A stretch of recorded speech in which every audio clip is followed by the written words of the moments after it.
And it's Dan and James talking about the Villa games. Hello, everybody, and welcome back to a brand new episode of the AVFC Faithful podcast, joined as always by Dan and James, rocking through the Villa games and the last Villa game of the season. And we've only got fucking Europe, James. What a fucking day that was! Like all round, it just felt like it was going to happen, didn't it? Like, yep. Turning up, like I had a 20-minute walk to the ground, and it just felt from there that there was a buzz in the air. And just as nervous as I was convinced that we were getting it done. And it was a great game, and I just don't think I've seen anything quite like it at Villa Park before. Atmosphere was unreal, like we said it would be, and like just massively grateful I got to be there, and you as well, I presume. Wild, absolutely wild. I mean, yeah, like you said, it was on the car journey down actually, and I remember just sat there when I said to him, you messaged it as well. It just had such a playoff feeling to it, where it was like nervous but sort of relaxed nerves. Like, yeah, anything could happen in football, but you sort of knew it wasn't gonna. And like everything around it, obviously not being at Villa Park all season and being able to be there, outrageously thankful. Obviously, both of us were lucky to get the tickets we got, and I mean, even I managed to get to the Trinity fan zone beforehand, and just sitting there and everyone, the sun was out, which helps obviously, but it was just the general, just excited buzz around, which I've never had ever supporting Villa at Villa Park. I mean, I'm used to Villa Park being the ground you go to, and everyone's like, oh, let's just go to the pub, have a couple beers, because it's going to be a long day. And literally everyone was like, when can I get to the stadium? I saw people queue up for it to open. I've never ever seen people queue up to go in the stadium before the doors have opened before. Yeah, outrageous stuff. So, I mean, yeah, it just without talking about the game, just the entire buzz around the stadium, the entire feel of it was electric is the only way to describe it, really.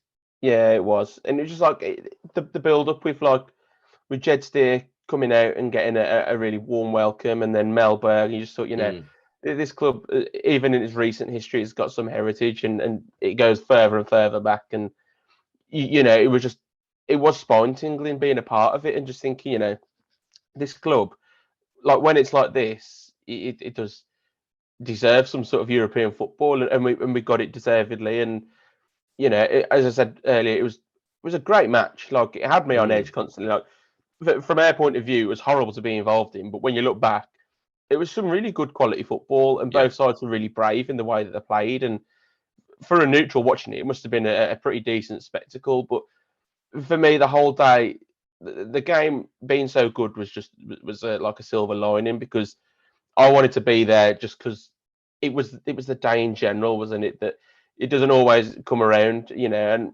whether you want to choose Jacob Ramsey's words, it's only the conference, but you got to celebrate football for its moments, and and on that, he was only taking the piss anyway. Like, if people have got wound up over that, they need to give her head a wobble. No, but, James, no, his attitude's terrible.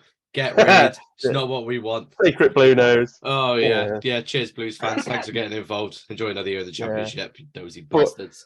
But in general, like, you just got to enjoy football, and I've spent the past couple of days, and you see these bitter comments coming up from other fans and trying to play them. It's like, I actually just don't care, because this season's been so enjoyable.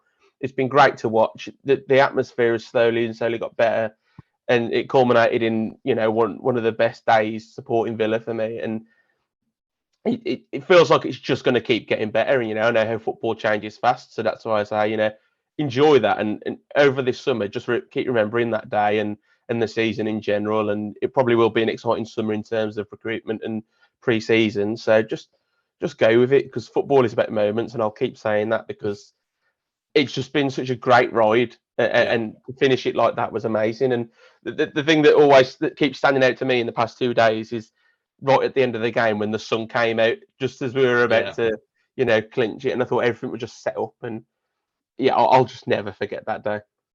Well, obviously we had a bit of a different experience, because I got there about two and a bit hours before kickoff. I was I'll go and enjoy the Trinity Zone, and I'll go down to grab a couple of pints and head down to greet the players. Turns out you can't move as soon as you get to the Trinity Zone. It was great. There was someone called the Quad Rocks were on there. They were busting out some tunes. That was such a good atmosphere. A couple groups are kicking a ball around and stuff, and the songs were belting out, and then you could hear it obviously from the fan zone. I was, oh, get down there. Literally moved 1 inch, and you ended up in one of several different queues to the bar. And I'm like, well, you know, you could sort of see it from there. You see, just shit was flying everywhere. And then the song sort of eventually just crept around the corner of the gate. Like you'd hear the song, and all of a sudden you're singing the song. And it wasn't just that, but I was chatting to the guy I went with, and I was saying I've never been to Villa where they've sung in the concourse ever. Yeah. Apart from away games, I've never heard us sing in the concourse before a game.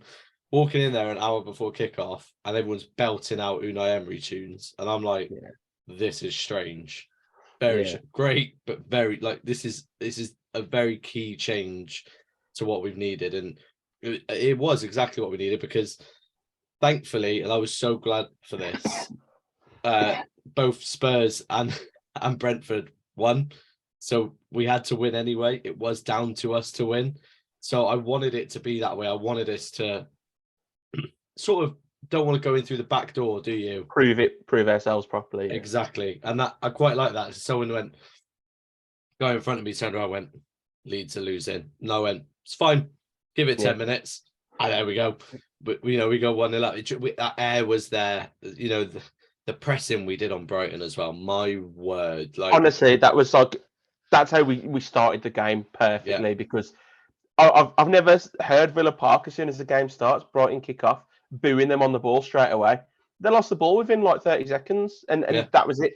We set the tone straight away, and I went with Sonny, and we hit the bar in 3 minutes, and then we scored in 8. Because I said to him before, if we get that early goal, you know, we're winning. We are going to win. Yeah. And then we backed it up with a second goal, which proved crucial. And I've got to shout out Leon Bailey, because, you know, for all the stick and the right criticism that he's been given, I thought he was really good at the weekend, and that pass to set up the second goal was superb. And as well as Leon Bailey, Jacob Ramsey. You know, this is another thing. That clip of him saying about, oh, it's only the Conference League. I tell you what, he played like he was playing for the Champions League. Yeah, it was a hell of a performance. He had the club on his shoulders there, and he was loving it. You could tell, and it was like a throwback to watching Jack carry the club, because running down that left wing and just taking players on, setting up chances, and he should have scored. You know, it was a sitter that he missed, an absolute sitter, and he would have deserved that goal, but it was just so good to watch. I don't think there was a bad player at the weekend, and I keep the amount of times I've watched the highlights and the goals and fan clips and everything. It's just one of those moments in it that you'll just never forget. Yeah, I've got a few too many pictures and videos that I'd like on my phone, really, even from when I was just walking around, just popping the phone out as I walked past and looking through and being like, oh, I don't even remember taking that. Don't even remember listening to that or seeing that.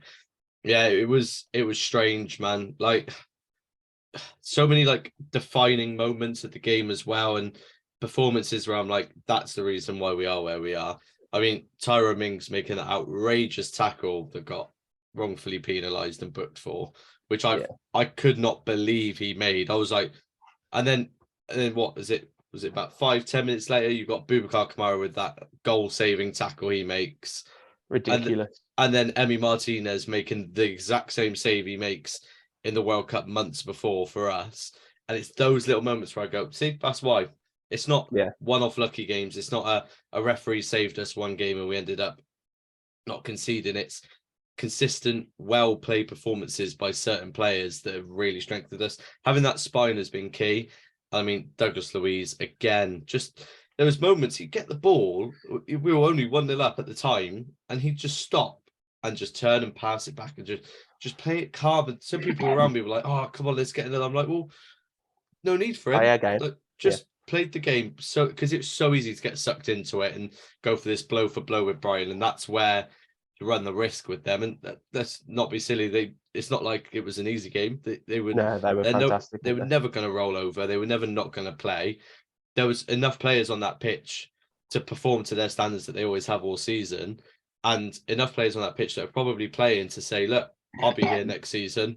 I want to be starting for this in the Europa League. You know, this is my team sort of atmosphere. And And that's what I think helped us more, because I think a lot of these games where we come up against teams that shout back on us, we kind of go, oh, this is a bit different because you're already doing what we want you to do, but we're not got that goal yet. So yeah, just having those little bits for me was game changing. And then, you get obviously Buendia coming on, and I think his first couple of minutes was a little bit shaky. He lost the ball once and the free kick.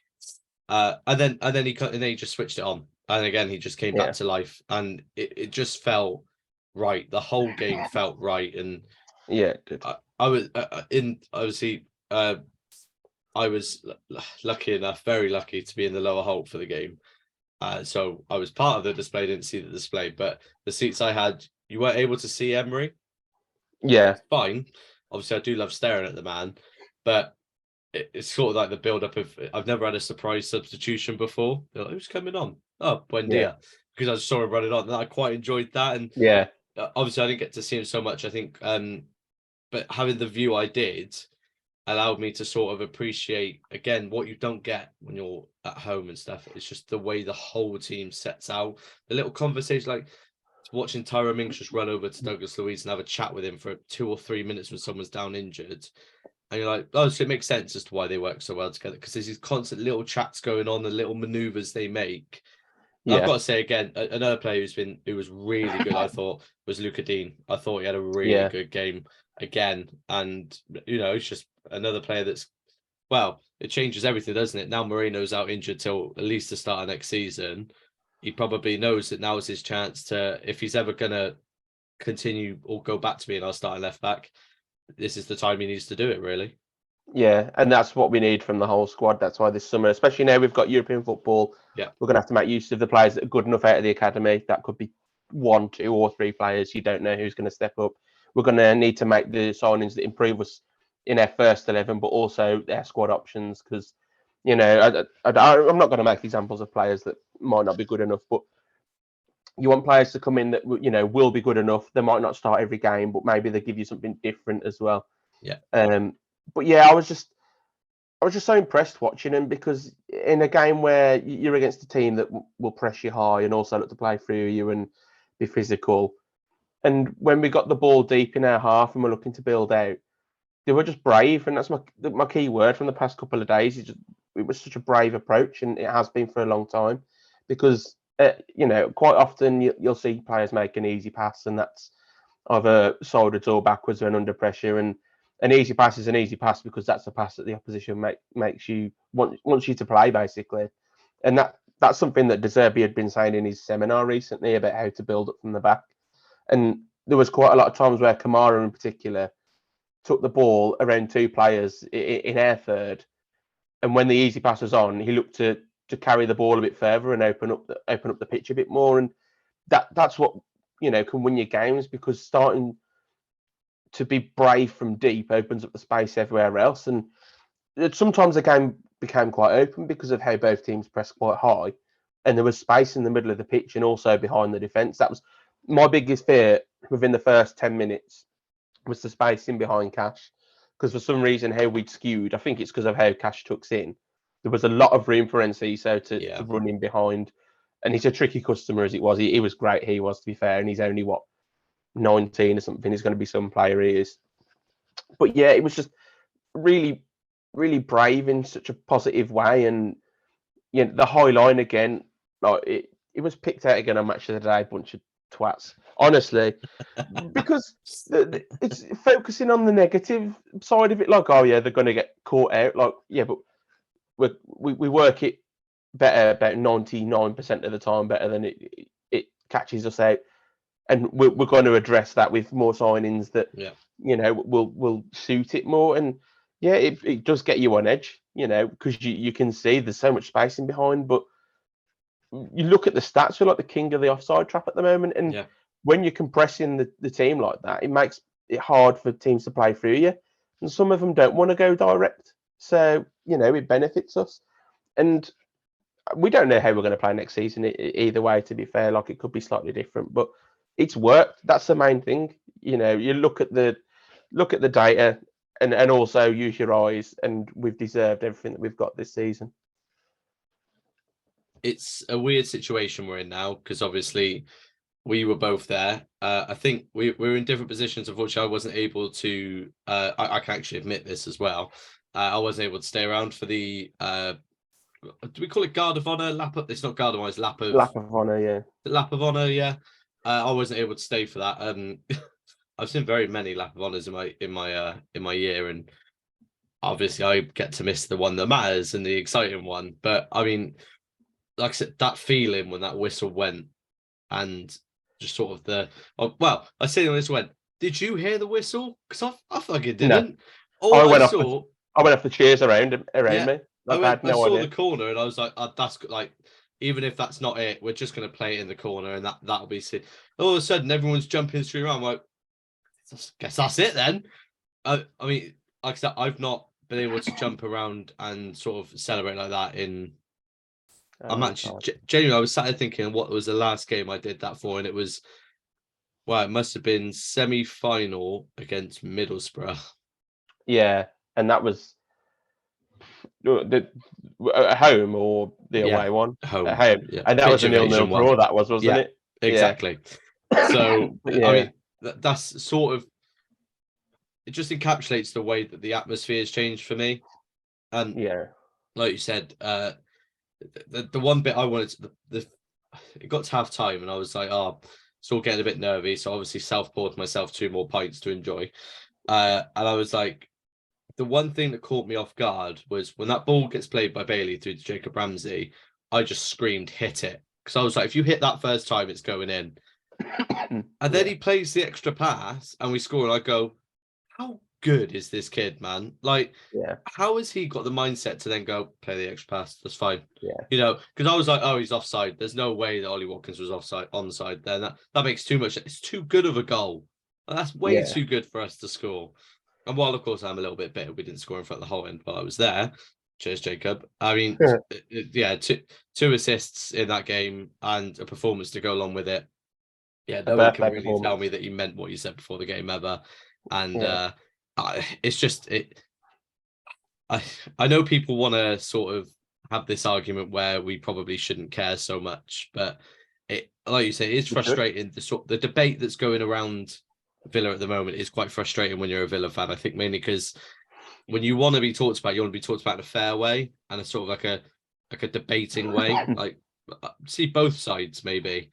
But again, I think what people have got to realize is you've got to not care because the media itself does run on the basis of interactions from big clubs, really big clubs, and no Chelsea fans tuning in to listen to Aston Villa news and debates and how Emery's playing. But unless they're proper footballing fans that care about the tactical side of everyone, it's just not going to happen. And as much as we'd love it to, as much as we'd love everyone to have an equal share of the debate and an equal share of the coverage, it won't happen because it's the way that media is. So what we need to do is enjoy the fact that while we slip under the radar and maybe make some high-level signings and play some high-level football, and people go, that offside trap won't keep working, we'll just keep letting it work because somehow we made it work against Liverpool, somehow we made it work against Brighton.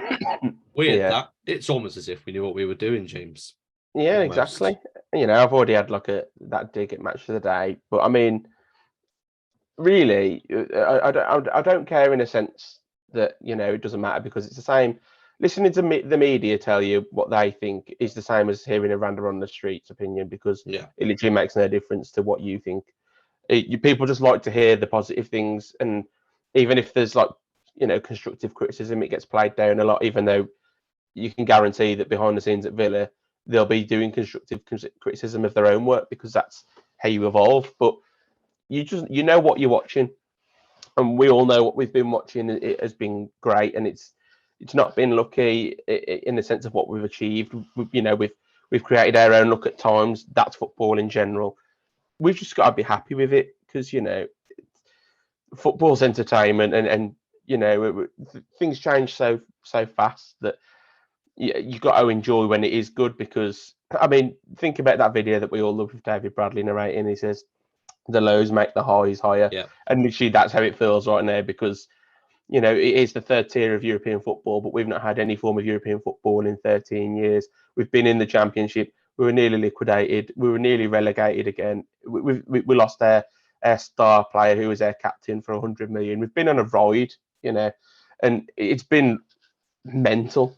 It's been really mental, and it's starting to like bear fruit now, really. And it's down to I don't want to say one man in Emery, because I think NSWE sucked it up and realised that they'd got it wrong in probably trusting Perslow to employ Gerrard, his mate, as the PR signing, and they took it into their own hands, brought in the right man. But then you just got to give all the credit to Emery, in the sense that, in the same way as Arteta's created this atmosphere at Arsenal again, he's creating something special here. Emery is, because he just, after the game when he did his speech, like, he got a big cheer when he said good evening, and then everyone just fell silent and listened to him. It was like you were at a lecture with thousands of people, because he's not even coming in and demanded respect. He's earned it through the way that he understands us and and what he's done with the squad and with the club. And he's not just a coach that I thought he was going to be when he came in. He's been a manager of this club. He's managing up and he's managing down. And as I say, this summer's going to prove that even more, I think. And then come next season, I think we'll have a really solid season, and it'll be really exciting again. Yeah, it's not. Yeah, he's battled through, I wouldn't say intense hardship, but it's not been easy. I mean, he lost his starting goalkeeper at the very start of his tenure, because obviously Emery was traveling around Argentina at the time. You got injuries to players that were coming on form. Cash went out for way so long. Carlos meaning that we obviously only had 3 proper centre backs at full fitness at all times. Kamara being lost through injury. Only having Watkins really up top, and then Duran as a choice as well. I mean, you got injured. Yeah, exactly. As soon as he hit form as well. I mean, the fact that he's been able to operate around that and operate on just 2 signings, and only one of them being a starting signing, is outrageous. And yeah, it's a philosophy sort of atmosphere, isn't it now? Like, we're sort of buying into all of it. Every little bit of it is being bought into, from knowing that the players are going to these massive long meetings afterwards, that even they come out and say they're interesting meetings, they're not boring, they're not sat there checking their phones and making sure they've got a couple of good decent games on their phone to listen to. It's becoming this sort of this club atmosphere where, okay, that's the way they're doing it, that makes sense because we're doing it like this. We could go out and sign Rob Holding, for example, and I'd be like, yeah, that makes sense, that's fine. I trust it. Do you know what I mean? He could literally just go, Solo, you're playing up top next week. And I go, of course he is. Yeah, he's obviously. Makes sense. Literally, it's so strange having a manager where every decision they make, 8 subs on the bench, 3 goalkeepers, you just go, yeah, that's fine. Of course it does, because he knows why. And the Stevenage loss, that was, in the end, like, it wasn't smart, but I think it served its purpose. It served its purpose in knowing who was up for the running. And there was also players that came back from a bad showing. I mean, Dendoncker, he had a bad game, and had that moment that really cost us in the end. And he came back and he's filled in at times and looked really good. So, it served its purpose in terms of helping us through the rest of the season. And I'm pretty sure we still had Ings then, didn't we? I think we Ings did. started. It was January, yeah. Yeah, and we sold him as our top scorer at the time. And again, another decision that's proved right. And Sanson had a good game, but clearly Emery saw that he wasn't right for this team. He was gotten rid of, and you just think it did serve its purpose, and it gave Emery the information that he needed. And since then we've had a couple of bumps in the road, but what have we lost? Something like 5 games under Emery or something like that in the league? I can't even think of the games we've lost. I mean, because I like forgetting them, but Leicester, Man City, Arsenal, Liverpool, Wolves, and Liverpool. Can't think of anyone else. Obviously, Stevenage. And United, not league. United even. Oh, United. Yeah. So 6. They don't count. What is it? A 49 point haul in 25 games, which is we finished on 61, didn't we? Ridiculous. If you average 2 points a game over the season, then you've got 76 points. Yeah. And that would have got you 3rd, I think, this season. And that's not how football works over. But still, in patches. But it shows the form that we had to go on to get the third tier of of European football. It's crazy what he's done, and for me, like, I think that if we hadn't achieved European football, Guardiola would be manager of the season for me. But for me, it's Emery. I don't see When how you it's just not. you just look at what he's had to do to get us anywhere near that, and some of the results that he's got, and with a squad that's pretty threadbare in areas, and he even sold some of the players, and Yep. he's only brought in one starting player. It's just crazy. I don't think you see that very often at all. So yeah, I think he deserves his roses. On track to go down, this squad was. It was relegation candidates for certain the day Gerrard left, and the fact it's become what it has now. A lot of people thought as soon as he came in that we did that it would be the cup games where we started thriving, and that's what we were going for. Ironically, it definitely wasn't, because those are the two games we did not win, and I think that really, like you said, defined it, because it meant that we could. I think if we could progress out of those cups, we probably don't finish 7th or 8th. I think the attention changes, the whole club vision changes when you're further up in the cup competitions. I think I think it's better this way, because we go back in those cups next year no matter what. We've got an extra competition, exactly, and he's got a much better understanding of the team he's got now as well. And let's not be silly. While we're sat here going, this player's been great, he could be sat there going, this player's performed well, but they're not up to it, and I want someone that's going to push them or go ahead of them and get this player to change in this way. The man will not have stopped working. He probably wouldn't have even taken the bank holiday Monday off. He probably would have had maybe an hour extra sleep, and he'd have gone back to work. So you just don't see it very often. Obviously, he's not going to be everyone's manager of the season, because for most people, people will tell me that if Pep Guardiola wins the treble, he's Premier League manager of the season. Of course, some people can't differentiate. It is a football fan. It's hard to differentiate between the Premier League and being a manager of the entire football team, because it is a strange way to do it. But yeah, apart from, to me, it's between De Zerbi and Unai. I don't ever see it being Mikel, to be honest. I don't, we'll go. They had a good season, but either way, we'll go through. Obviously, we'll have our end of season awards come out. Hopefully by this weekend, our video. We'll get the suits on and get the sparkling wine out and have our lovely ceremony. I don't think they'll be coming around anyone's house to collect the awards personally, but they can if they want. More than welcome to. I'll send the invites out. Hopefully they'll get lost. But well, going on to it, believe it or not, I don't know if we've mentioned it, but we've qualified for European Conference League, which, speaking to a lot of people that go to Villa, that's actually the one they wanted more, because it's the more outlandish of games that you can go to, I guess. Seeing that the allegations you get for these games are pretty horrendous. So good luck to. I'm not even going to pretend like I'm going to any of the games, because there's no chance. It's basically going to Luton away every game. But for those of you trying to go, I wish you luck. Now, like James said, we're not technically in there yet. We have got to go for a playoff. From what I can tell, someone did tweet us and ask this. Every team has got to go through qualifying rounds or a playoff, I believe.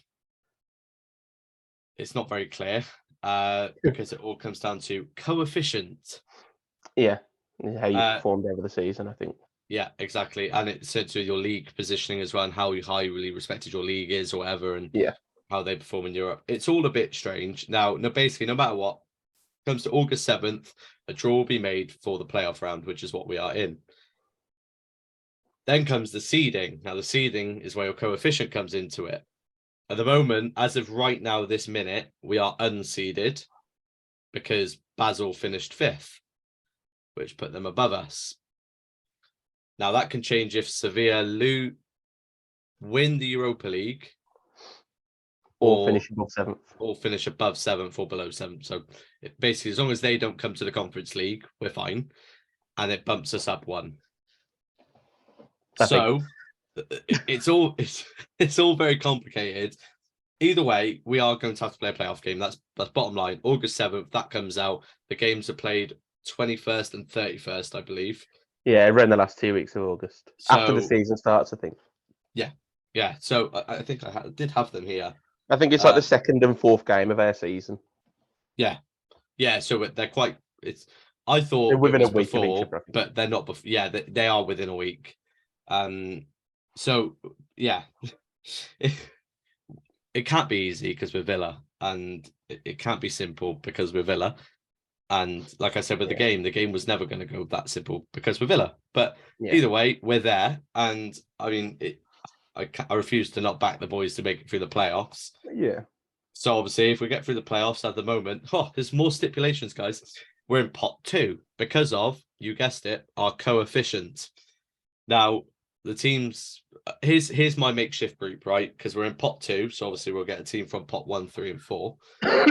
We could technically have a group of Juventus, Aston Villa, Sparta Prague, and Shamrock Rovers. That's a lovely group, to be fair. Do you know what I mean? Like, or you could have a game of Club Brugge, Aston Villa, HJK Helsinki, and Lincoln Red Imps. Yep. How is this not fun? Like, how is this not? I've spent a lot of today going through all of this. You can't see it here, but it's the groups, and deciding which teams we're going to be playing against before we're even in pot 2. We could end up in pot 3 and end up having Juventus, Monaco, ourselves, and Aberdeen. Like, honestly, it's one of those. I tried to get my head around it all, and like, I ended up saying to myself, like, you know what? I'm not going to even try. I'm just going to wait. I'm just going to wait until we're drawn in our playoff at who we're against. And like, part of it, I'm already quite nervous about it because it'd be just typically horrendous that we fail at the fucking playoffs. But I can't see it because we're going to have a better squad by then. The season will have just started, so we'll have that game that we'll have had at the first day. I think that'll play into our hands. And Luton away, that's what it'll be. Yeah, probably. I remember my tweet last year before the fixtures were announced, and I was like, I posted a meme of Luke Bennett. Do you remember that Luke Bennett meme where he's like looking like really like downbeat? And I was like, me when we lose 2-0 to Bournemouth on the first day of the season, and it happened. So I ain't going to tweet nothing this time because I don't want that to happen. Not that it will under Unai Emery. So, but yeah, it's it's exciting. It's a nice headache to have. Like going through all of these stipulations and everything, because I think that we will, I don't want to jinx it, but I think we will get through the playoff rounds, and then the group stage is just fun. Just enjoy that because, Thursday nights are Europa nights, Europa Conference, but still. So same theme tune, so same thing. Says Europa. Yeah, exactly. And it's just going to be a lot of fun. And it is weird to say, we'll be in 4 competitions next season. 4. Ridiculous, and probably going to win 3 of them. So, I just thought we'd been off the League Cup. That's all. Yeah, true. No, we'll get to the dread. It is straight. Well, no, the strangest part of it is is it the 5 Live podcast thing they were doing, which I also tweeted about it. About how they were saying that Mika Richards put the most outraged face at Aston Villa challenging for Champions League. Probably because he remembers only relegating us. But it reminded me that I heard that and I went, well, yeah, probably. Then I sit there and go, how silly that I can actually sit there and go, there's a chance we could challenge for top 5. What, Villa? After the start of this, but now it's just, of course we can. So, like what James said, August 7th, we get our draw for the playoff round. Guess by then you'll know whether we're seeded or unseeded, and just sort of until then, which we're probably going. Just think how many videos we're going to make on this now. The transfer window opens up on the 14th of June. I think that's right. Yeah, we'll get stuff done before then. If that's right, I mean. Also, I wanted to mention this. Do you remember our Brighton predictions? Because I know mine was wrong. I said 2-0, I think. So we were kind of right because I said 4-1. Yeah, which it should have been because we missed two. Like we hit the bar and we missed the sitter. So I'm right in an alternate universe, and so are you because in the alternate universe VAR doesn't exist and that offside stays. By the way, that linesman flagged one offside that was onside and one onside that was offside. How that doesn't get spoken about more often is beyond me. He has VAR to help him and still gets 2 decisions wrong. Well, this is not even including the back pass and the awful decisions in goals the Oh, whole game. Those officials were a bag of shit. And I was but saying to Sonny, like, it's I have no respect for refs when they're whinging about wanting more respect because they have the power to book players that surround them, yeah, and they did nothing all game on no, either side. So I have no sympathy. no, You know, you have the power to sort it yourself. Do it. yeah. Well, If you don't Udav want to, probably could you have face been. that. Udav probably could have been sent off for surrounding the referee at once because he got booked And quite McAllister. early on. McAllister didn't get a booking, did he? I And don't he think so. committed four very clear fouls as well. It was a bad performance, and like I said against Tottenham, I always chat about refs when it costs us. When it doesn't cost us, I think it's only fair I say it was terrible. And like I said, I cannot get over the fact he gave a foul and a booking to Mings on that challenge. The challenge, all right, yeah, okay, we conceded from it. It's not really like I'm not going to sit there and go we conceded because of the ref. We conceded because it was a very We good switched ball, off. Yeah. and it was a yeah. But again, having those key moments where the referee defines a certain part of the game really frustrates. Because it changed. We lost Ramsey and Mings's ability to press as high up and as powerful as they were. And I worried about that quite a lot. It is frustrating. It is really tiresome as well when you can't trust any of the officials that are on the pitch. And yeah, Yeah. it did feel. I mean, but this is my problem, right? The refs. It's such a big thing around football where everyone goes, obviously the refs don't favour the big six, media six, Sky six, The whatever. favourite six. But they don't help themselves, is my problem. His performance didn't get better after halftime. They got worse. And everyone went, well, obviously at halftime he's seen that Spurs are winning and Villa need to lose for Spurs to go. That's obviously not what happened. Obviously, he's just not a very good ref. Yeah. That's it. His officiating standards are poor. Yeah, I do think something needs to be done around surrounding the referee because they buy into it so much. I can't remember who it was. Someone makes a tackle at the start of the first half, and the ref doesn't give it, and the player goes down and holds his back and like jolts, and then the ref gives it. And I turned and I went, "Oh, if that player wouldn't have stayed down, Yeah. nothing gets given." And those are the bits that's what frustrates me about officiating, and those are the bits you see more in person because it just you're so close to it and you're like I can see it, you can see that happening. Yeah. Why? But whatever, it don't matter. We won, we're in European Conference League and we're absolutely massive. So Yeah. and I did also want last bit about the game. I did want to say Brighton fans were fucking brilliant, like Yeah. absolutely brilliant all game. And again, it's just a testament to their team because they were so good. And Yeah. They were. I think nearly every team in the league would have come to us then. I'd have been much less worried if they were the team I really didn't want to play last game of the season. And a few of their fans were around the Trinity Zone at the start, and they were joining in Villa songs, which I was quite enjoying. So I was like, Yeah. it was a bit of a party atmosphere. I think apparently they were singing we're all going on a European tour outside the whole end as well before the game. So it was all quite enjoyable and did it at the end Yeah. of the game as well. So I wanted to say that as well because there's a lot of fans that come to Villa Park throughout the years. I've been going there and they definitely stand out as one as well. They were just a sea of blue.